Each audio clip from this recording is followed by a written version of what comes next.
Hi, everyone, and welcome back to AWS Julie. I recently posted a video, the previous video, with 10 steps on how to ace your AWS interviews. And that is your technical interview and the loop interview as well. And hopefully, this video will help you identify those skill gaps and show you areas that you need to take a deeper dive to get more depth. There are two main objectives to consider when you're preparing for your tech interview and the loop interview process at AWS. Let's go ahead and dive in. First, it's crucial to understand and learn AWS in a way that's going to be relevant to your job and your possible promotions. Second is to understand that it's not certifications that get you the interview and get you the offer. What helps you here is having a fundamental understanding and depth and knowledge and experience in the real world. But certifications can help you get there. Certifications can help you build that depth and build that experience. For example, I started off my AWS journey back in 2018. And since then, I've been out in the community helping, sharing resources, my processes, tips and tricks, and so on. And I'm hoping that this video is going to help as well too. And for me personally, most people reach out for help when they're getting started, when they're trying to get a certification, or when they're trying to get a job. And through this process of my own AWS learning and deep diving, along with being mentored and also mentoring others, I have found that a lot of people, including myself, are not at the level that they think they are. So for example, and I have a few videos about this, I recently mentored my mentor. And he was offered a job at AWS, which he accepted. And I've been following him through his journey, through his onboarding, trying to get a better understanding of what that job is like.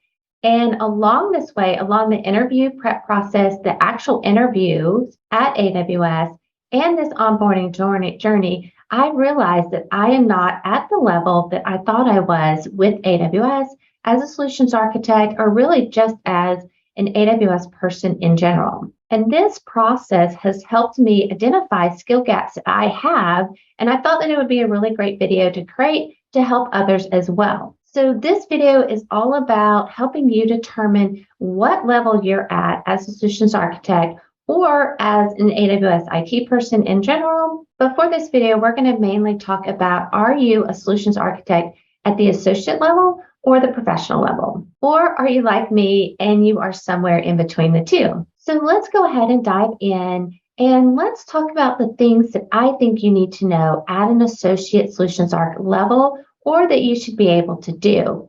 And you can use this, as I said, to evaluate your own skills and possible training that you need to add. And if you feel confident at the end of this video, then that's really awesome. If not, I'm going to add an AWS training and resources link that will give you a little bit more guidance and links into specific areas that you might need to focus on. So we're going to get started, and we're going to focus on the most common type scenario questions from the interviews I've seen and experienced, and from what I've heard from the community. So up first, I've seen a lot of questions, especially on AWS certification exams, but also in the interview process around the task of designing applications with more than 5,000 users. And I'll throw in this exam tip. 5,000 users in IAM is a user limit.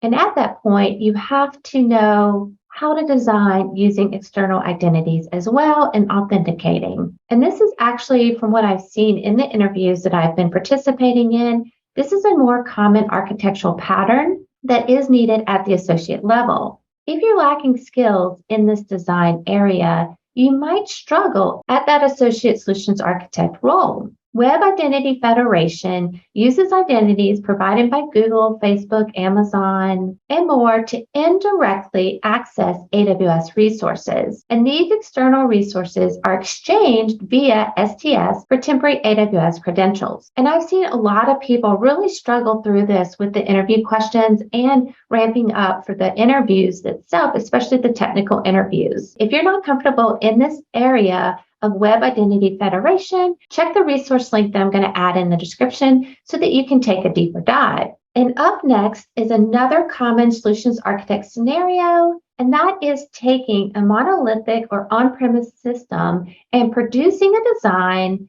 with a little bit of migration plan added in there to move an application to the cloud.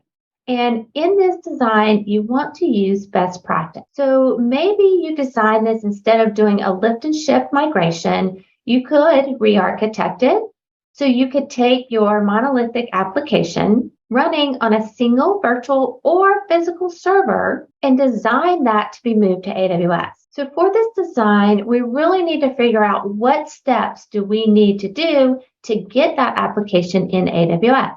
So do we want to use launch templates for auto builds? Do we want to use the auto scaling group and an application load balancer? Do we want to move our database to RDS, Aurora? And do we need a file system? And as an associate solutions architect, you should be comfortable designing, planning, and testing this entire migration. Next, let's talk about DNS. And I still struggle with DNS. I have always struggled with DNS. But DNS is really important, especially for enterprise platforms. And we know that AWS can help us connect our systems, and we can do this creating a hybrid DNS, but that's going to require knowledge of DNS in general, as well as Amazon Route 53. And you do have to take in consideration your inbound and outbound endpoints. And again, at an associate solutions architect position, you should be really comfortable with this. If you're feeling a little bit unsure or nervous, go again to the links that I'm going to provide for the AWS training and resources and look for areas that you need to take a deeper dive. Let's also talk about Systems Manager in AWS, because I've seen a lot more use of AWS Systems Manager to manage our instances and our on-premise virtual, but also physical servers. And at an associate level, you should be able to use Systems Manager for instance activation, to run commands, to install and patch software, to manage your instances, but also perform software audits. And also you should be able to use Systems Manager to design a hybrid deployment. Again, if you're unsure or uncomfortable using Systems Manager, take a deeper dive in the AWS training and resources link. Another set of knowledge and skills that you need at an associate solutions architect level is serverless. This type of design enables our applications and our systems to scale based on our demand. And you should be comfortable designing these deployments using Lambda functions, API gateways, step functions, SNS, SQS,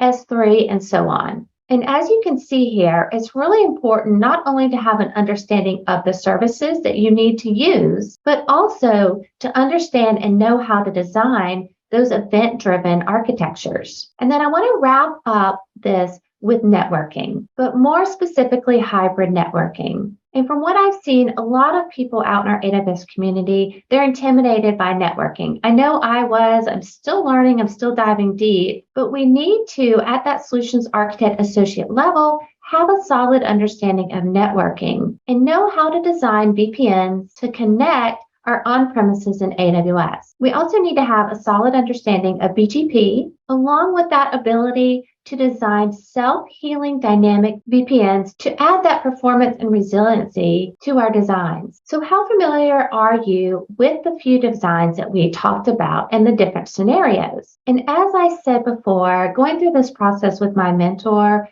of interviewing and onboarding at AWS, I have identified some skill gaps in each of these that I'm currently taking a deeper dive in. So if you're having any doubts or if you're lacking in any understanding of these designs, don't worry. The great news is that we have identified these skill gaps and we can now fix them. And this helps us ensure that we're prepared for the AWS interviews, the technical interview, the loop interview, but also once we get that job offer and accept that job offer and start our new role. Unfortunately, this is not a quick or easy fix. We do need to take some time to dive deep, and we need to keep that dedication and passion to learn and know more at the forefront of our calendar every day. Now, I have several videos available on what resources that I've used, other AWS training resources that I recommend for your AWS studies, including labs, practice exams, books, meetups, and so on. And as always, I'm here to help.